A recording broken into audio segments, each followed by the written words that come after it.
ahead and say and spell your So, first name. Steve Kunzweiler, Kunzweiler, Tulsa County District Attorney. Okay. We know that you cannot get into specifics of cases. We've been here before, but a lot of people are upset between two very similar cases that are going on right now with what appears to be two different outcomes. Can you talk about that?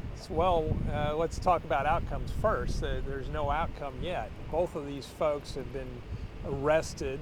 One's been formally charged, the other one, I haven't even received a report yet with regard to it. So both of those folks enjoy the presumption of innocence, regardless of what the imagery might be or what you see or hear in a snippet on a news soundbite isn't the case. And so, what I'm cautioning people is, you need to think about what you know about these facts and circumstances, and most people don't know very much about them. They can make a quick comparison and say, well, it's got to be this or it's got to be that.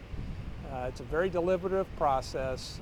Information that was initially received with regard to the two children that were in the vehicle, that information changed based upon subsequent investigation by law enforcement, which was brought to my attention, and I directed those officers to the judge who they had secured the initial bond amount, and said, you're duty bound to go ahead and report that information to the court.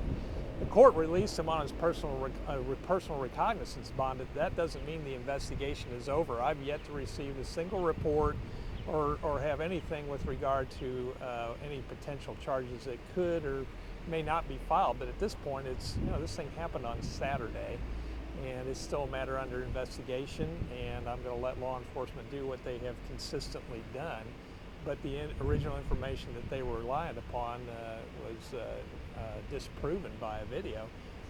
It doesn't mean that they're not investigating or they're not moving forward with whatever they think that they can develop from the evidence. But I ask people, just stop being reactionary to what you may see or read in some blog out there or what you see on the news. The bottom line is, it's a matter that's still under investigation, and even though somebody's leveled an accusation against either of these individuals, they enjoy the presumption of innocence.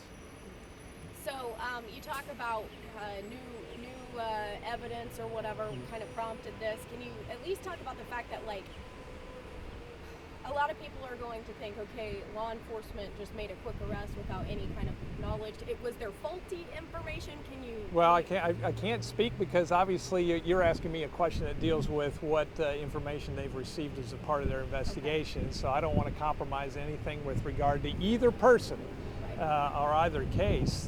They're entitled to have those kind of facts adjudicated in a courtroom.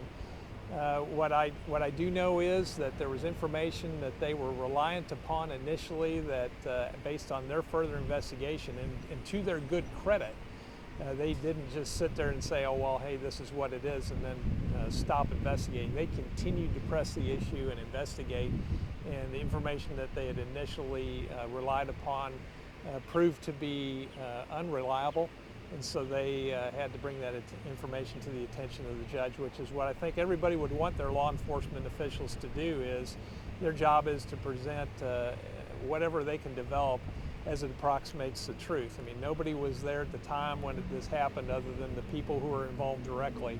So when law enforcement's trying to reconstruct something that happened, their job is to try and approximate, get as close to the truth as they possibly can, and then let a judge or jury determine whether that's sufficient information to make an ultimate determination as to guilt or innocence.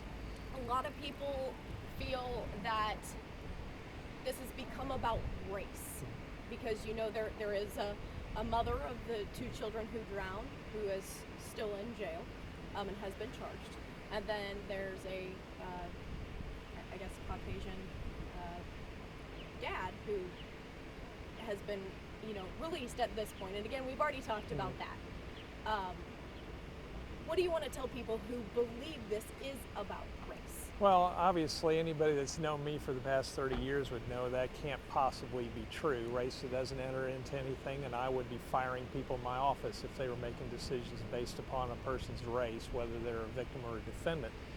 The bottom line is our court process is designed to look at facts and circumstances of each individual case. So individuals are entitled to the protections under our constitutional form of government, and to somehow lump or say, hey, just because there might be a similarity between this case to that case, that you have to treat them the same.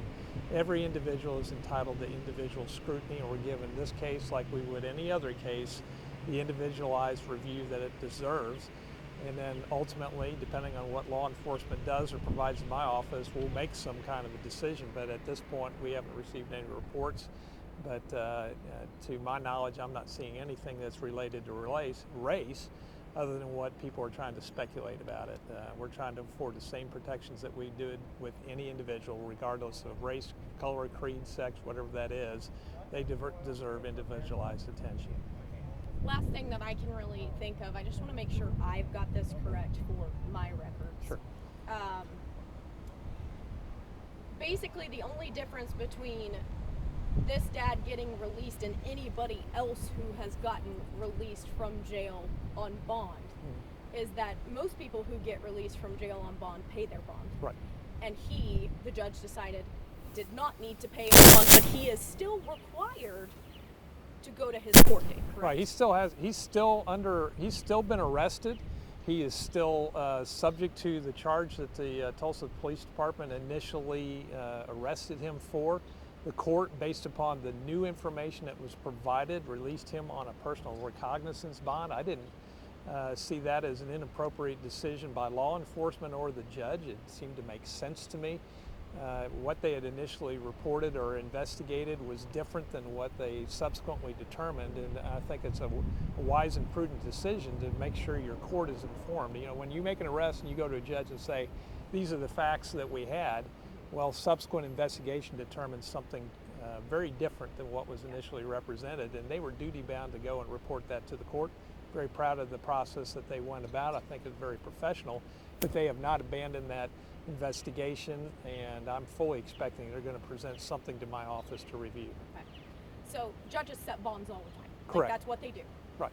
They can set bond for this, this, this, and this. This time they just decided to, do you set a bond of personal recognizance? Can you explain that a little bit? So a bond is designed for a couple things. One is the safety of the public, ensure the protection of the public, but also the assurance that this person is going to appear back as ordered to certain court dates. Based upon the information law enforcement had available to them, I think they felt like, given what we know today and at this moment in time, they felt that a personal recognizance bond was appropriate for this guy to reappear at his future court date, but it's not an abandonment at all of their investigation. We'll just wait and see what that investigation ultimately provides to my office. Okay. And personal recognizance.